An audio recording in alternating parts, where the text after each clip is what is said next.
अभी सुनो अब कुछ छुट्टी हो गया अभी स्कूल छुट्टी है हाँ केबे खोलियाला 1 तारीख खुबा आज बाबा कहिया स्कूल छुट्टी लाले हाय के स्कूल छुट्टी है पिलारा स्कूल छुट्टी है केबे खोलियो 1 तारीख रे 1 तारीख रे हेलो तू जिया बुलिया कोडा 1 तारीख पूरा वर्ष छुट्टी एंजॉय करिया पागल ना कौन है किस पागल अब 8 दिन रहला है 1 तारीख है बाबू 8 दिन रहला 1 तारीख है बाबू हां अब को मास चल छे डिसेंबर मास डिसेंबर के तारीख आज डिसेंबर 23 स्कूल कब फिटियो जनवरी 1 जनवरी 1 फिटियो अब को वर्ष चल छे 2025 जनवरी 1 को वर्ष आयो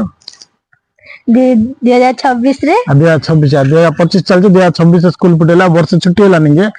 न जाने के हम पागल बोलछो इन का हिसाब करते नाले देखलो तो मम्मी के हिसाब जाना नहीं आप मत पागल बोलछ